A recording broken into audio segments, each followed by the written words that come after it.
କାହାର ମାନେ କିଛି ବି ଲବଣ ରସ ବିଷୟରେ କିଛି ଅନୁଭବ ଅଛି, ନହେଲେ ଲୁଣ ନେଇକିରି କାହାର କିଛି ଅନୁଭବ ଅଛି, ତା କୁହନ୍ତୁ, କିଛି ଅସୁବିଧା ନାହିଁ। ନହେଲେ କିଛି ଶଙ୍କା ସନ୍ଦେହ ଅଛି ପ୍ରଶ୍ନ କରିପାରିବେ।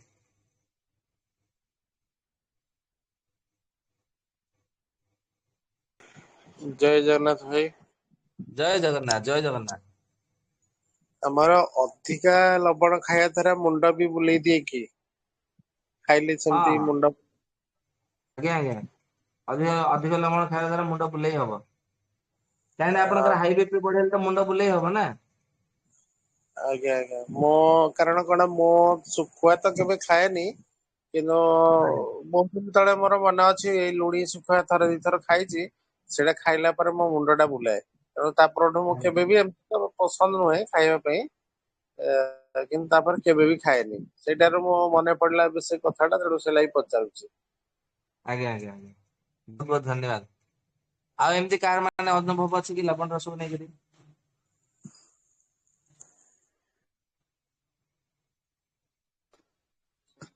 ଆପଣ ଯାହା ଯାହା କହିଲେ ସବୁ ତ ରେକର୍ଡିଂ କରି ରଖୁଛନ୍ତି, ଏ ଗ୍ରୁପରେ ଟିକେ ଛାଡିବେ, କାରଣ ସବୁ ଜିନିଷ ତ ମନେ ରହିଲାନି, ଟିକେ ପଛରେ ବି ଶୁଣି ହବ। ହଁ ନିଶ୍ଚୟ ନିଶ୍ଚୟ ନିଶ୍ଚୟ ଛାଡ଼ିଦେବି। ଆଜ୍ଞା, ଧନ୍ୟବାଦ। ବ୍ଲଡ ପ୍ରେସର ଅଧିକା ହେଲେ କାହିଁକି କୁହାଯାଏ ଯେ ଲୁଣ କମ ଖାଇବା ପାଇଁ? ହଁ କାହିଁକି କହିଛି ସେଇଟା ତ ମୁଁ ଯେତେବେଳେ ଶରୀର ରଚନା ଆମର ଆଲୋଚନା ହବ, ସେ ସମୟରେ ମାନେ ମୁଁ କହିବି, ତ ଆଗରୁ ମୁଁ କହିସାରିଲେଣି। ସୁଶ୍ରୁତ ଆଜ୍ଞା ସଂହିତାରେ ସେ ସବୁ ବିଷୟରେ ବର୍ଣ୍ଣନା ଅଛି। ଶରୀର ରଚନା, ଶରୀର ମାନେ ସ୍ଥାନରେ ବର୍ଣ୍ଣନା କରିଛନ୍ତି। କିନ୍ତୁ ଥାଉ, ସେ ସମୟରେ ଆନାଟମି ବିଷୟରେ ଆମର ଯେତେବେଳେ ଚର୍ଚ୍ଚା ହବ, ସେ ବିଷୟରେ ଆଲୋଚନା କରିବା। ସେ ବିଷୟରେ ଏଇଠି କାହିଁକି ଚର୍ଚ୍ଚା କରିବା। ଆଜ୍ଞା। ମୋର ଗୋଡର ପାଦ ଦିଟା ବୋଧେ 10-12 ବର୍ଷ ହେଲା ଫାଟି ଫାଟିକି ବି ଅଛି। ବେଳେ ବେଳେ ପୀଡା ବି ଦଉଛି, ଦର୍ଜ ଆଜ୍ଞା ହଉଛି। ଆଜ୍ଞା ଲୁଣ ମୁଁ ତ ଏକ୍ସଟ୍ରା ଲୁଣ କିଛି ଖାଇନି, ଯାହା ତରକାରୀରେ ଯେତିକି ପଡୁଥିବ ସେତିକି, ଅଲଗା ମୁଁ କେବେ ଖାଇନି।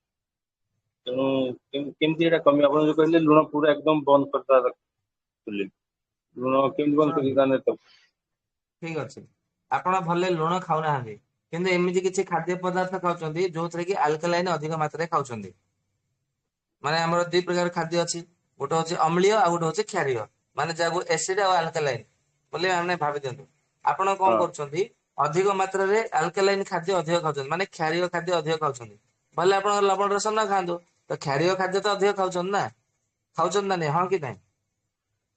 ମୁଁ ତ ଭେଜିଟେରିଆନ, ମାନେ ବିଲକୁଲ ଆମିଷ ଖାଏନି ପିଲାଦିନୁ ବି। ମାନେ ଆମିଷ ନ ଖାଇଲେ ଆଉ ମଧ୍ୟ ଆପଣଙ୍କର କଣ ବେଶୀ କଣ ଖାଦ୍ୟ ପ୍ରିୟ, କଣ କଣ ଖାଆନ୍ତି? ଖାଦ୍ୟ ପନିପରିବା କଣ ଖାଆନ୍ତି? ପ୍ରତିଦିନ ଖାଇଦିଏ। ଆମର ଯୋଉ ଆଜ୍ଞା, ମିକ୍ସଚର ମିକ୍ସଚର ମିକ୍ସଚର ଖାଆନ୍ତି? ହଁ, ସେଇଟା କେତେ ମନ ହେଲେ ଟିକେ ଖାଇଦିଏ ଆଉ, ନହେଲେ ଆଉ ଏକ୍ସଟ୍ରା ଜିନିଷ ବାହାର କିଛି ମୁଁ କେବେ ଖାଇନି। ଯାହା ଘରେ ରୋଷେଇ ହେଇଥିବ ସେତିକି, ହୋଟେଲ ଫୋଟେଲ କେବେ କୋଉଠି ଖାଇନି। ଅନ୍ୟ ଆଜ୍ଞା, ସେମିତି କିଛି ନାହିଁ।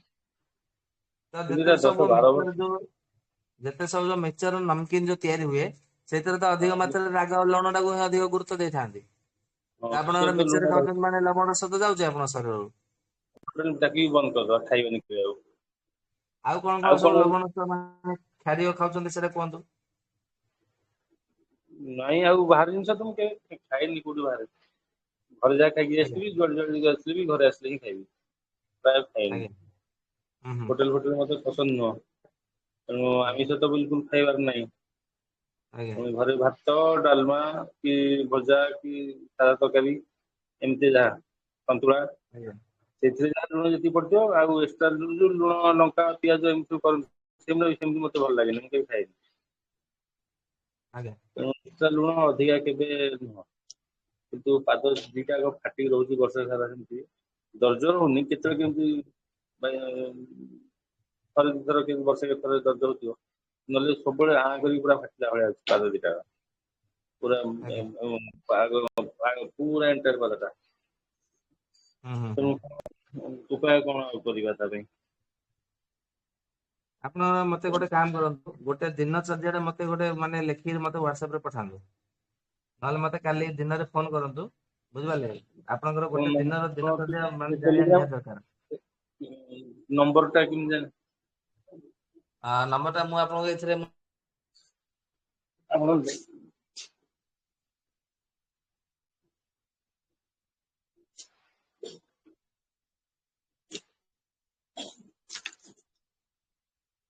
ଆପଣ ଡାକିଦେବେ କି ନମ୍ବର ଟା ଲେଖିବେ।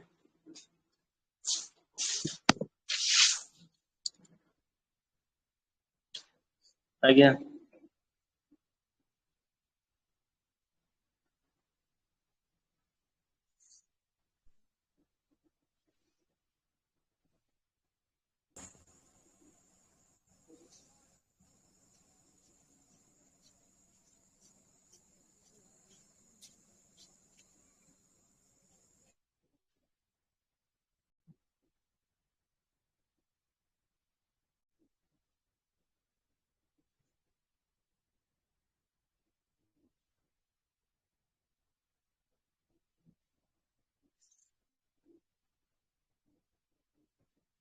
ଆଜ୍ଞା ନମ୍ବର ଟା ଟିକେ ଡାକିଦେବେ କି।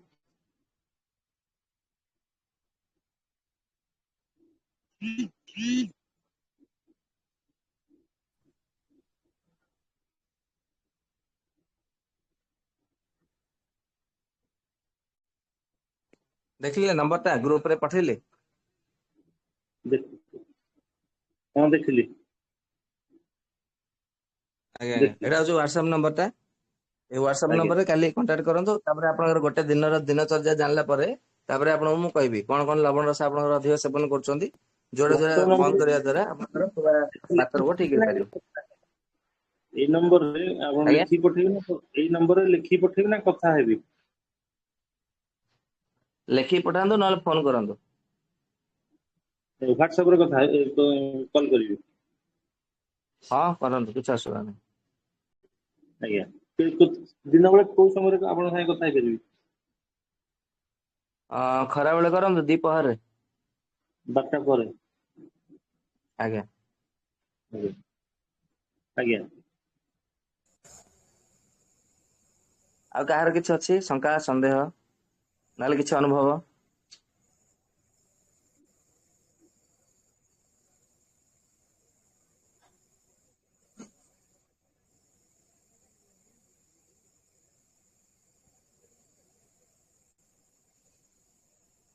नमस्ते बाजी। हाँ जी नमस्ते। ये हींग का जो वीडियो बनाए थे वो वाला यूट्यूब पर डाल दीजिएगा ना। हाँ हाँ डाल देंगे डाल देंगे। वो मैं थोड़ा व्यस्तता के कारण नहीं डाल पाया हूँ। मैंने उस दिन हिंग का डाला तो पता नहीं कैसे उस दिन मतलब नेट खत्म हो गया था, तो फिर वो डाला नहीं, फिर वो विफल हो गया। अच्छा, आज डाल दूंगा मैं। एक तो प्रॉब्लम था मेरा वाइफ का, वो व्हाट्सएप पर आपका भेजे थे, अच्छा अच्छा, थोड़ा सा देख कोई बात लीजिएगा। नहीं, मैं आज डाल देता हूँ। और मेरा वाइफ का कुछ प्रॉब्लम था, वो आपका व्हाट्सएप पर डाले थे, उनका फोटो और जीभ का, आँख का, इस सब का, नाखून का। तो अब आज आज डाला है। कल डाले थे।